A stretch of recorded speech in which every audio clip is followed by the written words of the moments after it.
Hi FF lovers, welcome back to my channel. Video को start करने से पहले अगर अभी तक आप में से किसी ने भी मेरे चैनल को सब्सक्राइब नहीं किया है तो प्लीज़ चैनल को सब्सक्राइब, वीडियो को लाइक और नीचे कमेंट करते हुए ज़रूर बताइएगा कि आज का ये पार्ट आप लोगों को कैसा लगा। तो चलिए soulmates at the burial mount के नेक्स्ट पार्ट को स्टार्ट करते हैं। लास्ट पार्ट में हमने देखा था कि वांग जी विंग के साथ अपने लिप्स को अटैच करके अपने आंसर को बताता है और बोलता है कि मैं यही चाहता हूँ। विंग अपने आप को वांग जी से थोड़ा सा दूर करते हुए ये सोचने लगता है कि शायद वांग जी फिर से गलती कर रहा है किसी भी डिसीजन को लेने के लिए, क्योंकि उसने जो कुछ भी उसके साथ किया था उसको भूलना सच में बहुत बड़ी बात थी। वो खुद नहीं भूल पा रहा था तो वो कैसे सोच सकता है कि वांग जी सबको भूल गया होगा। और उसको अभी तक ये भी रियलाइज़ नहीं था कि जो वांग जी उसके साथ कर रहा है क्या सच में वो उसका प्यार है या फिर कुछ और चीज़ है। इतने टाइम तक 10 साल पहले हम लोग बहुत अच्छे फ्रेंड्स हुआ करते थे और हो सकता है उसी की वजह से वो आज फिर से अपने रिश्ते को एक नए तरीके से देखना चाहता है। उसको नहीं समझ में आ रहा था कि सच में वांग जी उससे बहुत प्यार करता है। विंग वांग जी को उसे स्टूल में उसे पोजीशन में छोड़ के ऑलमोस्ट केप के सेंटर में आ चुका था और तब जाके वो अपने शब्दों को अपने मुंह से बाहर निकालता है और बोलता है, क्या सच में तुम्हें लगता है कि तुम यही चाहते हो?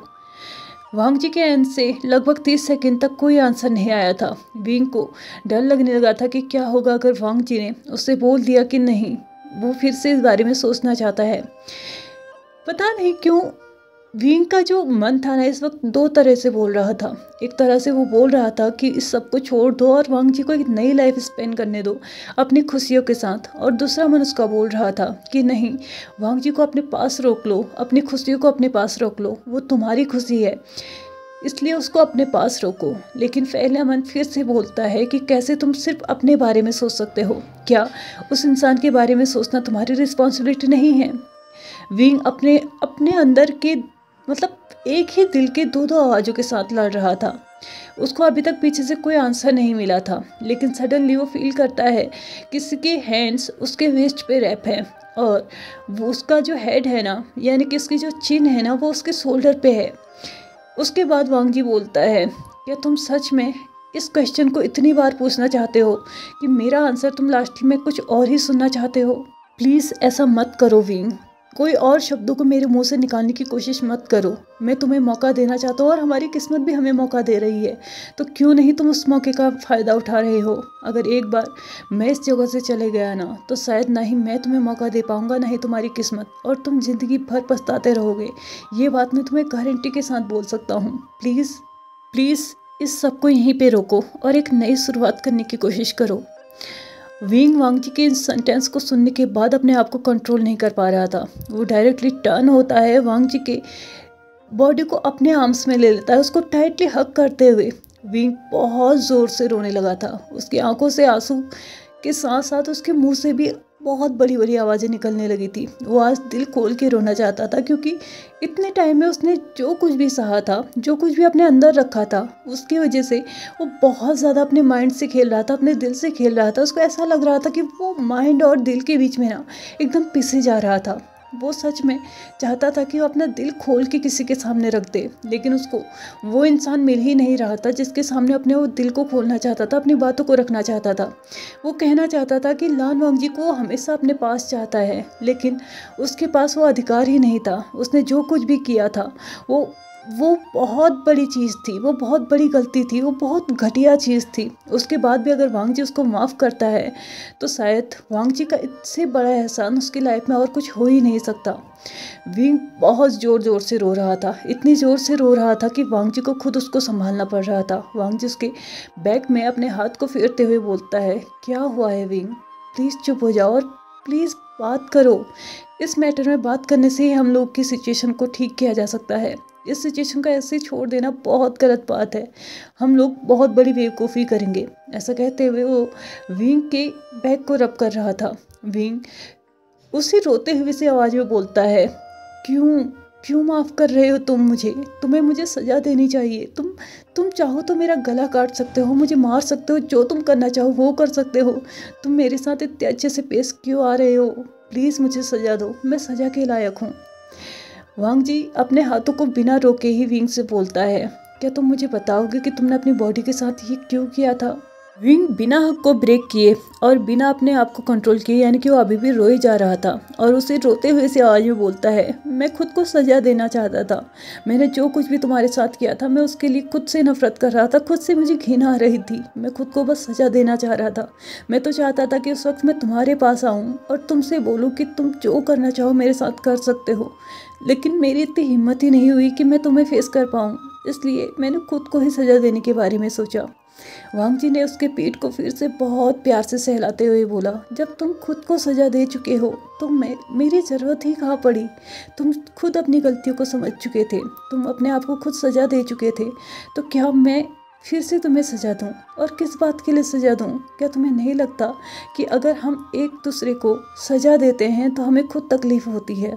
क्या तुम्हें ये महसूस नहीं होता कि तुम अगर खुद को सजा देते हो तो तुम मुझे तकलीफ़ दे रहे हो, और अगर मैं खुद को तुम्हें तकलीफ़ देने के लिए मजबूर करता हूँ तो मैं खुद को सजा देता हूँ। मैं किसी भी तरीके से अपने आप को दर्द में नहीं देखना चाहता। सिंपल सी बात, तुम कह सकते हो कि मैं इस वक्त बहुत ज़्यादा सेल्फिश बन रहा हूँ। मैं बस पेन नहीं देखना चाहता अपनी लाइफ में एक और बार। और तुम चाहते हो ना कि मैं तुम्हें सजा दूँ, तो मैं बस यही तुम्हें सजा देना चाहता हूँ कि प्लीज़ लाइफ टाइम मेरे साथ रहो। मुझे नहीं पता ये सब कुछ क्या है, लेकिन तुम्हें खुश देख के मुझे खुशी मिलती है। अगर तुम तकलीफ़ में होते हो तो मुझे खुद अपने आप में खुद पेन होने लगता है, खुद की ही सांसें मुझे रुकती सी महसूस होती हैं। अगर ऐसा तुम एक और बार करते हो तो सच में मेरी जान चली जाएगी। प्लीज़ ऐसा मत करना, और ना ही मुझसे दूर होने के बारे में सोचना। मैं नहीं जानता कि ये सब कुछ क्यों हो रहा है, कैसे हो रहा है, लेकिन कहीं ना कहीं हम दोनों एक दूसरे से बहुत ज़्यादा अटैच हैं। ये सब कुछ होने के बावजूद भी मैं तुमसे नफरत नहीं कर पा रहा हूँ।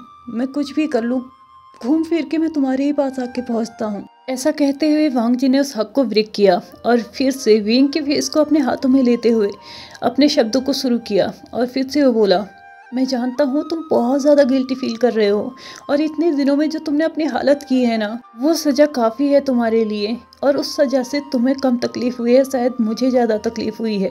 क्या तुम सच में चाहते हो कि मैं तुम्हें सज़ा दे के खुद को तकलीफ़ दूँ? तुम क्या चाहते हो विंग? अपने उस गिल्ट की दुनिया से तुम बाहर क्यों नहीं निकल पा रहे हो?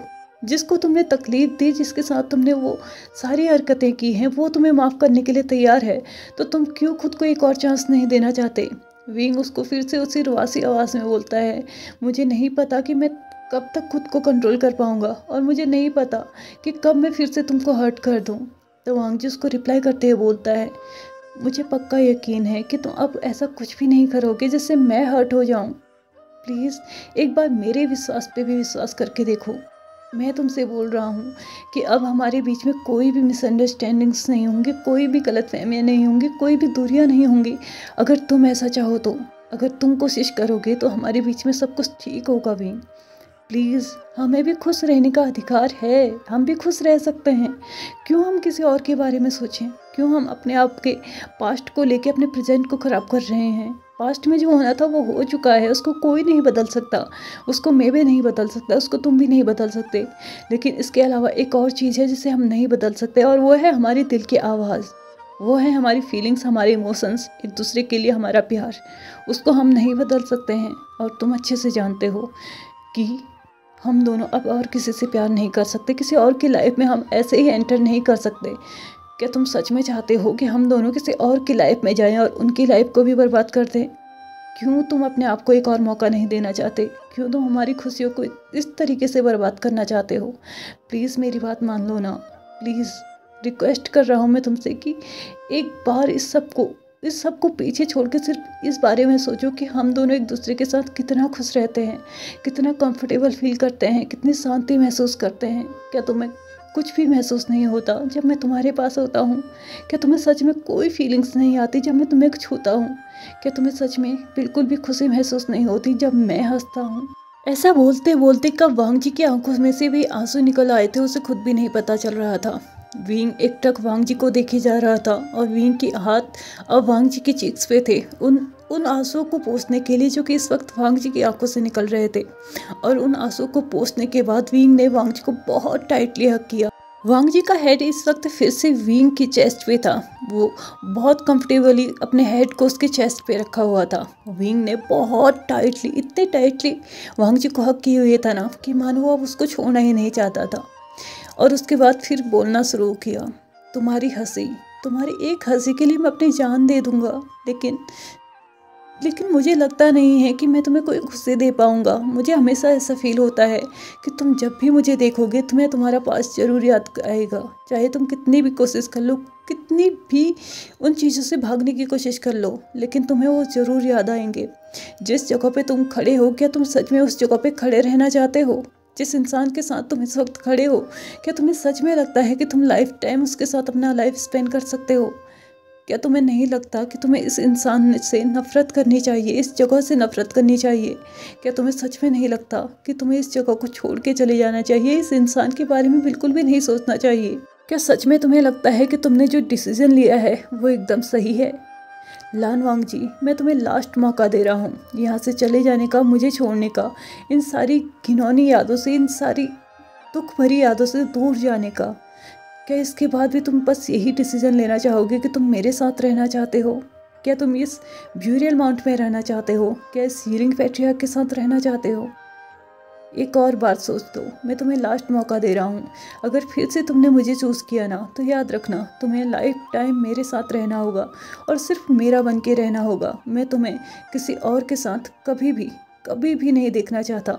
ऐसा कहते हुए उसने तो अपनी ग्रिप को ना और भी ज़्यादा टाइट कर लिया और अब वो वेट कर रहा था वांग जी के आंसर का। वांग जी के हाथ जो अभी तक नीचे की साइड थे, उसने धीरे धीरे उठाते हुए वांग जी की बॉडी में उनको रैप कर लिया और बहुत टाइटली हक कर लिया। और शायद यही आंसर काफ़ी था विंग को ये बताने के लिए कि उसने जो डिसीजन लिया है उस पर वो कभी पीछे नहीं हटने वाला। उसने अपने दिल से इस फैसले को लिया है और अब तो वो किसी भी हालत में, चाहे कोई भी सिचुएशन क्यों ना आ जाए, चाहे परिस्थिति कितनी भी ख़राब हो जाए, वो उस डिसीजन को चेंज नहीं करने वाला है। विंग वांग जी के साथ उस हक को ब्रेक करता है, उसके हाथों को उसके चीक्स पे लेके जाता है और फाइनली एक और बार अपने मन की शांति के लिए वो पूछता है, क्या सच में तुम यही चाहते हो?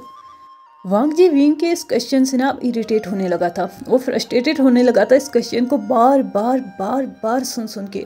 उसको सच में समझ में नहीं आ रहा था कि विंग को आखिर ऐसा क्या सियोरिटी चाहिए। उसको सच में समझ में नहीं आ रहा था कि ऐसा कौन सा सेंटेंस होगा जो सच में विंग को ये ट्रस्ट दिला दे, ये बिलीव करवा दे कि सच में जो वांग जी ने डिसीजन लिया है वो अपने दिल से लिया है और सच में उस डिसीजन के साथ वो बहुत ज़्यादा खुश है और उस डिसीजन को वो कभी चेंज भी नहीं करना चाहता।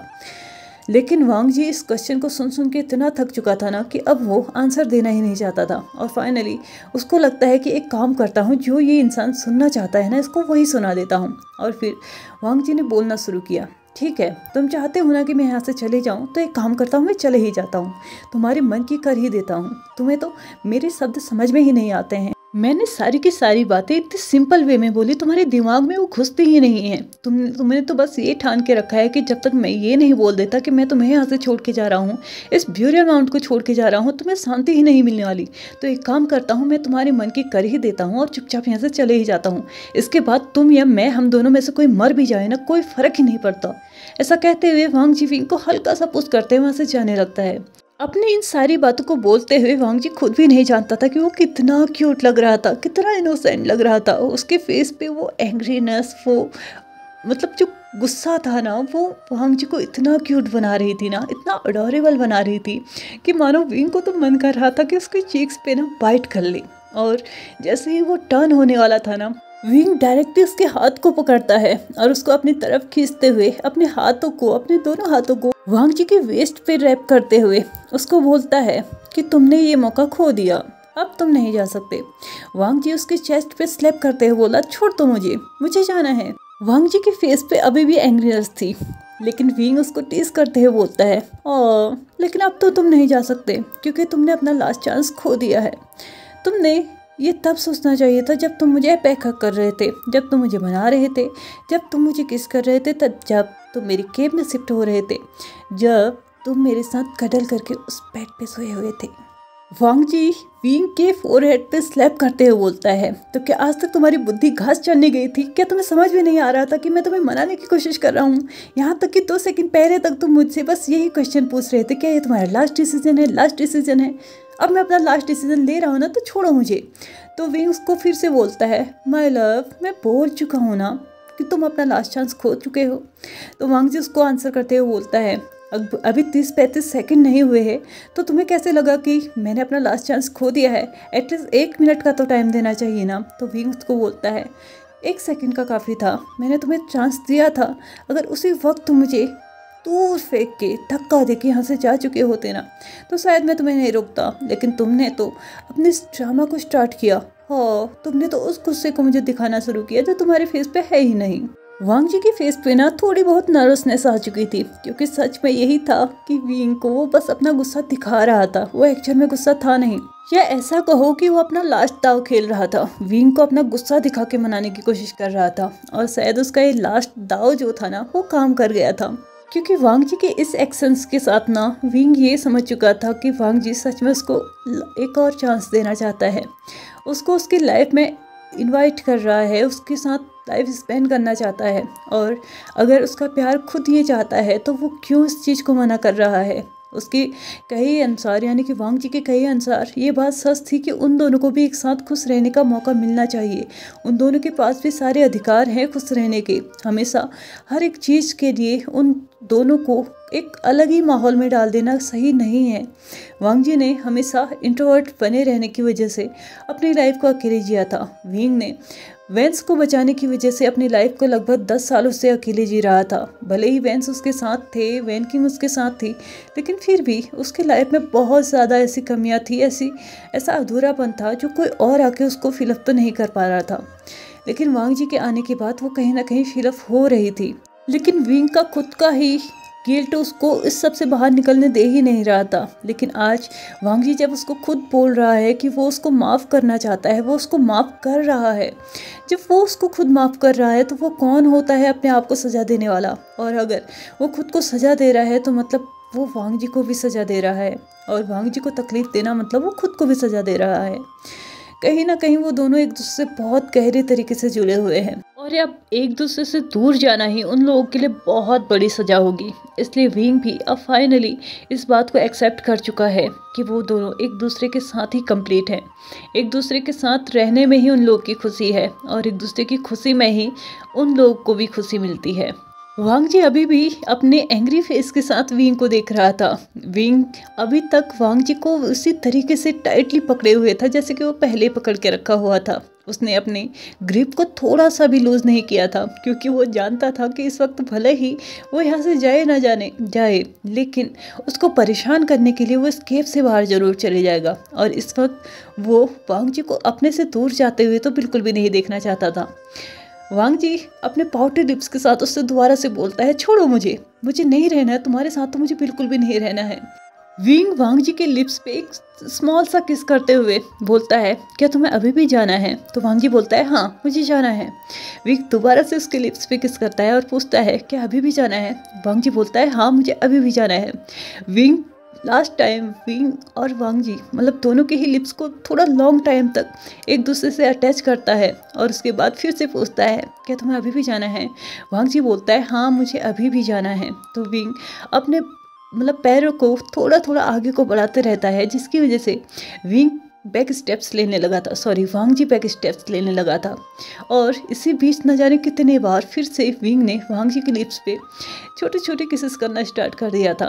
विंग अपने इस नौटी हरकतों को बिल्कुल रोकना ही नहीं चाहता था। दूसरी तरफ वांग जी था जो इसकी वजह से थोड़ा थोड़ा मतलब शाय फील करने लगा था, लेकिन फिर भी वो अपने आप को मेंटेन करता है, अपने आप को कंट्रोल करता है, और अपने एंग्री फेस को वैसे ही मेंटेन रखता है जैसे कि वो पहले था। और फिर से बोलता है, बंद करो ये सब कुछ, मुझे नहीं चाहिए तुम्हारी किसेस। तो विंग उसको टीज करते हुए बोलता है, तो क्या चाहिए तुम्हें? क्या तुम्हें कुछ और चाहिए? तो वांग जिसको बोलता है, नहीं बिल्कुल नहीं, बस तुम मुझसे दूर रहो, मुझे बस यही चाहिए। विंग फिर से वांग जी के चीक्स पे किस करते हुए बोलता है, तुम ये चांस खो चुके हो, तुम कुछ और बोल सकते हो, लेकिन अब मैं तुम्हें छोड़ने वाला नहीं हूँ। तो वांग जी उससे बोलता है, नहीं तुम्हें मुझे छोड़ना होगा, तुम्हें तो मुझसे बोल रहे थे ना कि मुझे छोड़ के चले जाओ, मुझे छोड़ के चले जाओ, मैं तुम्हें डिजर्व नहीं करता, तुम मुझे डिजर्व नहीं करते, तो अब मुझे छोड़ो, बस मुझे छोड़ो। वांग जी ये सब कुछ बोल ही रहा था कि उसको ये पता ही नहीं चला कि वो दोनों कब जाके बेड में गिर चुके थे। वांग जी नीचे था तो विंग ऊपर था, और विंग ने वांग जी के दोनों हाथों को पकड़ के उसके सर के ऊपर लेके जाके उनको प्रेस कर दिया था। और वांग जी के मतलब लिप्स पे ना एक लॉन्ग सा और पैशनेट सा किस करते हुए लगभग 1 मिनट तक उस किस को कंटिन्यू करने के बाद वो बोलता है, क्या अभी भी तुम जाना चाहते हो? तो वांग जी साय करते हुए उसकी मतलब जो चीक्स थे ना वो रेड होने लगे थे, उसकी ईयर्स भी रेड होने लगी थी और फिर से मतलब बहुत ज़्यादा हिम्मत को जुटाते हुए बोलता है, हाँ मुझे अभी भी जाना है।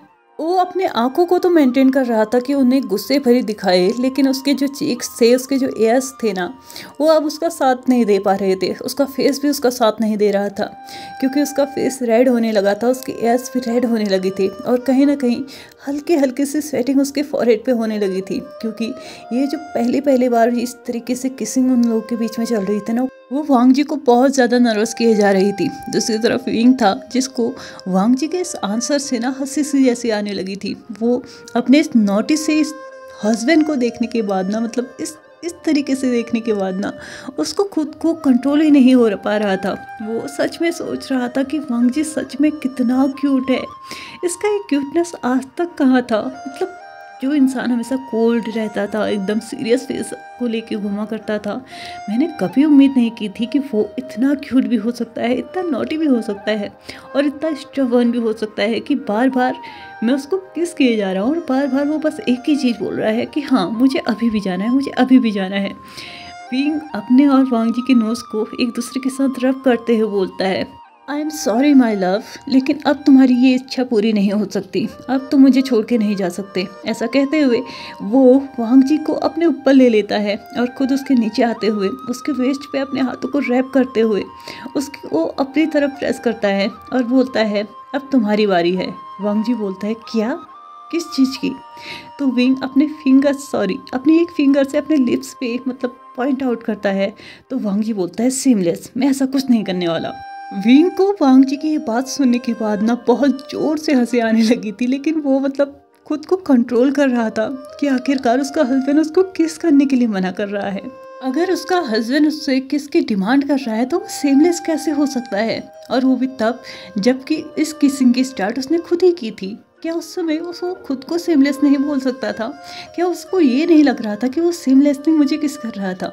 अगर इस वक्त मैं उससे किसकी डिमांड करूँ तो मैं सेमलेस हो गया। क्या बात है यार, मतलब मेरे हस्बैंड को ना अच्छे से खेलना आ ही गया है। मेरे हस्बैंड को हर एक बात पे अपनी चलाने की मतलब जो ये आदत है ना वो अच्छे से लग ही गई है। सच में मेरे साथ रहते रहते वो मेरे साथ साथ न जाने और कितने लोगों के गुण को वो अपने अंदर ले चुका है। वांग जी के हैंड्स इस वक्त विंग की चेस्ट पे थे। वो उठने की कोशिश कर रहा था, लेकिन विंग ने उसको इतनी टाइटली पकड़ा हुआ था ना कि वो उसकी ग्रिप से छूट ही नहीं पा रहा था। हालांकि ऐसी बात नहीं थी कि वांग जी के पास पावर नहीं थी, लेकिन कहीं ना कहीं वांग जी भी इस चीज़ को एंजॉय कर रहा था और वो खुद भी उसकी ग्रिप से आज़ाद नहीं होना चाहता था। इसलिए वो मतलब खाली नौटंकी टाइप की कर रहा था कि मैं उठने की कोशिश कर रहा हूँ और इसकी वजह से मैं उठ नहीं पा रहा हूँ।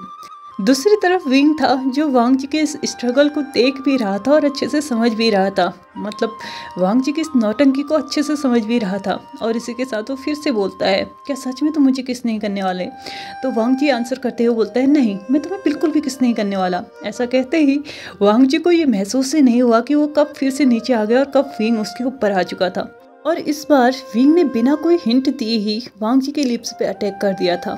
10 से 15 सेकंड्स तक तो उसने अपने लिप्स को बिल्कुल भी मूव नहीं किया, उन्हें बस एक दूसरे के साथ जॉइंट ही रखा, टच ही रखा। और उसके बाद धीरे धीरे उसने अपने लिप्स को मूव करना स्टार्ट किया। उसने वांग जी के लिप्स को अपने लिप्स पे कैप्चर करना स्टार्ट किया, धीरे धीरे उन्हें सक करना स्टार्ट किया और धीरे धीरे उसको ये तब फील ही नहीं हो पाए, ये उसने महसूस ही नहीं किया कि कब वांग जी भी अपने लिप्स को धीरे धीरे मूव करना स्टार्ट कर चुका था।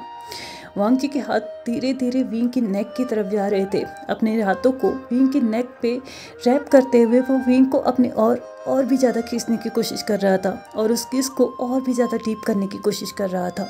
लगभग 1 मिनट तक पूरा अच्छे से बहुत डीपली, बहुत पैशनेटली, बहुत प्यार के साथ एक दूसरे को किस करने के बाद विंग के मुंह से ना अब हंसी आने लगी थी, क्योंकि उसका हस्बैंड जो अभी तक थोड़ी देर पहले तक नहीं मैं किस नहीं करूँगा बोल बोल के उसको इरिटेट कर रहा था, बार बार मना किए जा रहा था, अब वो खुद ही इतने मतलब इस किस में इस तरीके से खोया हुआ था ना कि उसको ऐसा लग रहा था कि मानो उसको तो अब सांस लेने की भी ज़रूरत नहीं थी। वांग जी के ऐसे एक्शंस को देखने के बाद ना विंग बहुत मतलब बहुत ज़ोर से हंसना चाहता था, लेकिन इस वक्त वो किस कर रहा था, किस पे बिजी था। तो वो अपनी हंसी को थोड़ा सा मतलब ज़्यादा लाउड नहीं, थोड़ा बहुत लाउड ही रखता है और हंसना स्टार्ट कर देता है, जिसको देखने के बाद वांग जी को समझ में नहीं आता कि अचानक क्या हुआ जो वांग विंग ने हंसना स्टार्ट कर दिया। वैसे एक्चुअल में हंसी तो मुझे आ रही है।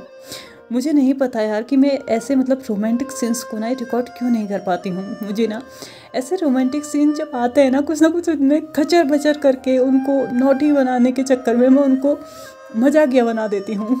इसलिए अगर बीच बीच में मेरी हंसी आप लोग को सुनाई देना तो उसको इग्नोर कर दीजिएगा। मुझे नहीं पता कि मैं इन चीज़ों को इतने अच्छे से क्यों नहीं रिकॉर्ड कर पाती हूँ जितने अच्छे से मैं बाकी चीज़ों को रिकॉर्ड कर लेती हूँ। खैर, इन दोनों की किसिंग चल रही है तो हम उस पर जाते हैं। वांग जी को जैसे ही महसूस होता है कि विंग बीच में हंस रहा है तो वो अपने और विंग के लिप्स को मतलब थोड़ा सा अलग करते हुए उससे पूछता है कि तुम क्यों हंस रहे हो। उसने फिर से अपने मतलब एकदम सीरियस फेस के साथ विंग से पूछा तो विंग ने उसको बोला कि थोड़ी देर पहले तुम ही नहीं थे जिसको बिल्कुल भी किस नहीं करना था। क्या तुमने मुझसे नहीं कहा था कि तुम मुझे बिल्कुल भी किस नहीं करोगे। तो वांग जी को इस बात पे ना बहुत ज़्यादा गुस्सा आ चुका था कि एक तो उसने अपने हस्बैंड को किस किया और ऊपर से उसके हस्बैंड को इसी बात से हंसी आ रही है कि जो इंसान अभी तक मना कर रहा था वो अब उसको ही किस कर रहा है। क्या उसको इस बात पे खुश नहीं होना चाहिए था। वो विंग को एक जोरदार से धक्का देता है, अपने ऊपर से हटाता है और चुपचाप जाके बेड में सो जाता है। मतलब वो फिर से नौटंकी दिखाने लग गया था कि देखो मैं बहुत ज़्यादा गुस्सा हूँ और अब मेरे पास आने की बिल्कुल कोशिश मत करना। विंग ने जैसे तैसे खुद को संभाला। एक तो उसको जोरदार कर झटका मिला था, मतलब धक्का में लगा था, जिसकी वजह से वो ऑलमोस्ट गिरते गिरते बचा था। उसके ऊपर से उसका हस्बैंड जो टेंट्रम्स थ्रो कर रहा था ना, उसको पता नहीं चल रहा था कि अचानक ऐसे टेंट्रम्स क्यों थ्रो कर रहा है, लेकिन फिर भी उसको अपने हस्बैंड को मनाना तो था। इसलिए वो बेड की दूसरी साइड से बेड में जाता है। धीरे धीरे से वो वांग जी के करीब जाता है, उसको बैक हक करते हुए बोलता है आई एम सॉरी लव, मैं ऐसा नहीं करना चाहता था, बट सच में तुम्हारी हरकतें ही ऐसी हैं कि मैं क्या करूं, मुझे हंसी आ ही जाती है। क्या तुम एक चीज़ पे स्टेबल नहीं रह सकते। तुम पल में ही गुस्सा हो रहे होते हो, तुम पल में ही रोमांटिक हो जाते हो, तुम पल में ही नॉटी होने लगते हो, तो तुम पल में ही फिर से अपने कोल्ड फेस के साथ आ जाते हो। तुम्हें पता है, तुम्हें देख के ऐसा लग रहा है कि एक प्रेग्नेंट लेडी के ना मूड स्विंग्स चल रहे हैं। वो वांग जी को अपनी तरफ टर्न करते हुए बोलता है सच सच बताना, कहीं तुम प्रेग्नेंट तो नहीं हो ना। तो वांग जी उसके फेस पे एक उसके चेस्ट पे एक जोरदार सा स्लैप करते हुए बोलता है क्या तुम पागल हो गए हो विवो जान, तुम्हें नहीं पता कि मैं भी एक लड़का हूँ, तो मैं प्रेग्नेंट कैसे हो सकता हूँ। विंग बोलता है अरे हाँ तुम भी तो एक लड़के हो, तो तुम अगर प्रेग्नेंट नहीं हो तो तुम मुझे मूड स्विंग्स दिखा क्यों रहे हो, क्यों इतने टेंट्रम्स थ्रो कर रहे हो। वांग जी उसको बोलता है क्या तुम्हें समझ में नहीं आ रहा है कि मैं तुम्हें सिर्फ ये दिखाने की कोशिश कर रहा हूँ कि मैं तुमसे नाराज हूँ, मैं तुमसे गुस्सा हूँ, तुम्हें मुझे मनाना चाहिए। वांग जी ने फिर से इतने क्यूटली, इतने एंग्रीली, इतने स्वीटनेस के साथ इस सेंटेंस को बोला था ना कि विंग का तो मतलब सच में ऐसा मन कर रहा था ना कि अपने दोनों हाथों से वांग जी की चीक्स को बिल्कुल ऐसे पिंच करे, अपने तीर से ना उनको बाइट कर ले, लेकिन फिर भी खुद को कंट्रोल करते हुए बस एक ही चीज़ वो बोलता है थैंक यू सो मच लांजान। इस सेंटेंस में विंग के आंखों में हल्के से आंसू आने लगे थे, उसके आंखों में बहुत ज़्यादा प्यार भी दिखाई देने लगा था। इस सेंटेंस में बहुत ज़्यादा स्वीटनेस थी, वांग जी के लिए बहुत ज़्यादा रिस्पेक्ट भी थी और एक ऐसा एहसान था वांग जी के एंड से जो कि वांग जी ने अभी अभी विंग के ऊपर किया था। वांग जी ने विंग के आंखों में जो आंसू आ रहे थे ना उनको आने से पहले ही रोकते हुए बोला प्लीज़ प्लीज़ अब मत रोना, मुझे नहीं पसंद, मैं चाहता हूँ कि हमारी लाइफ अब हैप्पीली एकदम बहुत खुशियों के साथ निकले, प्लीज़ एक और आंसू मैं नहीं चाहता, ना तुम्हारी आंखों में ना मेरी आंखों में। विंग ने वांग जी को अपनी तरफ खींचा और अपने चेस्ट में उसके सर को छिपाते हुए बोला प्रॉमिस आज के बाद हम दोनों में से किसी की आंखों में भी आंसू नहीं आएगा और मैं पूरी कोशिश करूँगा कि हम दोनों एक साथ एक दूसरे के साथ बहुत ज़्यादा खुश रहें। ऐसा कहते हुए उसने वांग जी की फॉरहेड पे किस किया। वो किस बहुत ज़्यादा मतलब बहुत ज़्यादा प्यार से भरा हुआ था, बहुत स्वीटनेस थी उसमें बहुत ज़्यादा इमोशंस थे, एक केयर थी, एक लव था, एक अपनापन था, बहुत कुछ छिपा हुआ था उस एक किस में जो कि इस वक्त वांग जी के फॉरहेड में विंग ने किया था। वांग जी को जैसे ही विंग के लिप्स अपने फॉरहेड पे महसूस होते हैं ना। उसने अपने सर को ऊपर की तरफ किया और इस वक्त वो दोनों एक दूसरे की आंखों में देख रहे थे। उन दोनों का फेस बस इंच भर एक दूसरे की दूरी पे था और उसके बाद वो दोनों बस एक दूसरे की आंखों में देखे देखे ही कब अपने लिप्स को एक दूसरे से अटैच कर लेते हैं ना, उन दोनों को पता ही नहीं था। वो दोनों फिर से एक दूसरे को पैशनेटली, बहुत ज़्यादा प्यार से, बहुत मतलब एक दूसरे को इतनी वार्मली वो एक दूसरे के साथ इस वक्त अटैच थे ना। उनको ऐसा लग रहा था कि मानो ये जो किस उन दोनों के बीच में चल रहा था ना, वो काफ़ी है उन दोनों की हैप्पीनेस दिलाने के लिए, उन दोनों की खुशियों से मिलाने के लिए काफ़ी था। उन दोनों को ये एहसास दिलाने के लिए कि आज के बाद उन दोनों के बीच में कोई नहीं आ सकता, यहाँ तक कि कोई गलत फहमी तक नहीं आ सकती। लगभग 2 मिनट तक एक दूसरे को किस करने के बाद उन लोगों को जब अपने सांस लेने के लिए भी हवा कम पड़ने लगी ना, तो उन दोनों ने अपने किस को ब्रेक किया और हैवीली ब्रीथ लेते हुए एक दूसरे से एक साथ बोला, आई लव यू। वो दोनों ही एक दूसरे के एक साथ इस कन्फेशन की वजह से ना बहुत ज़्यादा शाय फील करने लगे थे। विंग ने फिर से वांग जी को अपने तरफ खींचा, उसके फॉरहेड को फिर से किस किया और उसके हेड को फिर से अपने चेस्ट में छिपा लिया। इस वक्त वांग जी भी थोड़ा बहुत शाय फील करने लगा था। वो भी नहीं चाहता था कि इस कन्फेशन के बाद वो एकदम विंग को देखे, एकदम विंग की आंखों में देखे। तो उसने भी अपने हेड को विंग की चेस्ट पे छिपाते हुए विंग को बहुत ज़्यादा टाइटली हक कर लिया। विंग के हैंड्स भी पहले ही वांग जी के अराउंड रैप थे और उसने भी अपनी ग्रिप को और भी ज़्यादा टाइट कर लिया था। वो दोनों ही एक दूसरे को कडल करते हुए ऐसे ही सो रहे थे। तो विंग ने धीरे धीरे से वांग जी के बैक साइड पे रखे हुए उस ब्लैंकेट को लिया और बहुत सॉफ्टली, मतलब जिससे विंग वांग जी को डिस्टर्ब ना कर दे, उतने स्लोली उस ब्लैंकेट को अपने और वांग जी के ऊपर कवर करते हुए एक दूसरे को आराम से उसको उठा दिया। और लास्टली उसने फिर से वांग जी के बालों के ऊपर ही एक स्वीट सा किस किया और उसके बाद बोला, good night my love, hope कि तुम्हें आज बहुत अच्छी नींद आएगी और तुम मुझे ही अपने सपनों में देखोगे। ऐसा कहते हुए उसने अपनी ग्रिप को और भी ज़्यादा टाइट कर लिया और अपनी आंखों को क्लोज करके वो भी अब गहरी नींद में जा चुका था। वो दोनों ही अपने आप को बहुत ज़्यादा शांति के साथ महसूस कर रहे थे, बहुत चैन की नींद एक दूसरे के साथ ले रहे थे। और ये नाइट इसी तरीके से उन दोनों के मतलब इस प्यारे से मोमेंट के साथ ही ख़त्म हो चुका था और नेक्स्ट मॉर्निंग भी हो चुकी थी। नेक्स्ट मॉर्निंग डेली की तरह आज फिर से विंग की आंखें पहले खुल चुकी थी। लगभग 5 बज चुके थे और अब वांग जी के भी उठने का टाइम था। लेकिन वांग जी को तो इस वक्त विंग की जो वार्मनेस थी ना, वो इतने अच्छे से महसूस हो रही थी कि मानो वो अब उठने की हालत में ही नहीं था।